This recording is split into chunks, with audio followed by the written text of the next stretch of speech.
दोस्तों, मुगलिया सल्तनत पर हुकूमत करने वाले बादशाह अकबर, जिन्हें द ग्रेट अकबर के नाम से भी जाना जाता है। बादशाह अकबर को वैसे तो कई औलादें हुई थीं, लेकिन कोई भी औलाद इस दुनिया में ज़्यादा दिनों तक रह नहीं पाई।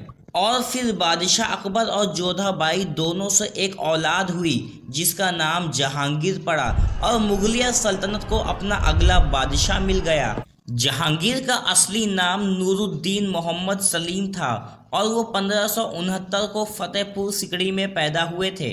सलीम का जन्म होने से पहले बादशाह अकबर ने औलाद न होने की वजह से कई धार्मिक स्थानों का रुख किया था। जहांगीर का नाम सलीम रखने के पीछे की वजह बताई जाती है कि एक सूफी संत सलीम चिश्ती थे, जिन्होंने सलीम की पैदाइश के बाद सबसे पहले उन्हें आशीर्वाद दिया था। एक युवा राजकुमार के रूप में जहांगीर ने कई मर्तबा अपने ही पिता अकबर के खिलाफ विद्रोह कर दिया था, क्योंकि जहांगीर की नज़र शुरू से ही मुगलिया तख्त पर थी और जहांगीर चाहता था कि बादशाह अकबर के बाद मुगलिया सल्तनत की परचम जहांगीर खुद संभाले।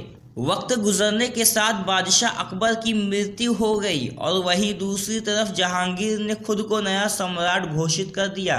जहांगीर ने अपने जीवन में 20 शादियां की और नूरजहां उनकी पत्नियों में सबसे करीबी थीं। जहांगीर की कई और शादियां सिर्फ राजनीतिक कारण से भी हुई थी। जहांगीर मुगल साम्राज्य की रणनीति बनाने और उसे मजबूत बनाने में बहुत माहिर था, मगर इन सब से हटकर जहांगीर को चित्रकारी में बहुत रुचि थी। अपने 25 साल के शासनकाल के दौरान बादशाह ने कई सारी पेंटिंग्स बनवाई। पेंटिंग्स में जहांगीर के रुचि के कारण मुगल पेंटिंग काफ़ी फूली फली और कई कलाकारों को बादशाह और रानियों के सामने अपनी प्रतिभा दिखाने का मौका भी मिला। जहांगीर अपने शासन में उन सभी क्षेत्रों पर कब्जा करने के मिशन पर था जिन इलाकों पर उसके पिता बादशाह अकबर कब्जा करने से असफल रहे थे। कई राजाओं की तरह जहांगीर अपने शासनकाल में बहुत ज़्यादा धार्मिक नहीं था। जहांगीर का मजहब इस्लाम था और वो इस्लाम का पालन करता था। जहांगीर ने भी धर्म के मामले में अपने पिता बादशाह अकबर का रास्ता अपनाया।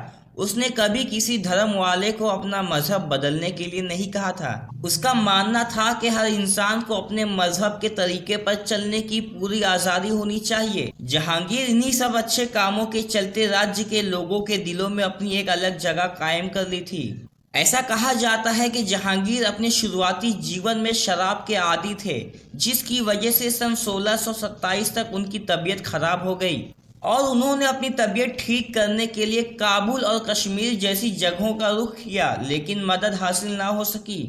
भयानक सर्दी के कारण जहांगीर की तबीयत और भी खराब हो गई और जब वो लाहौर लौट रहे थे तो उनका निधन हो गया। दोस्तों, इसी तरह की इन्फॉर्मेशन वाली वीडियोस के लिए हमारे चैनल को सब्सक्राइब करें।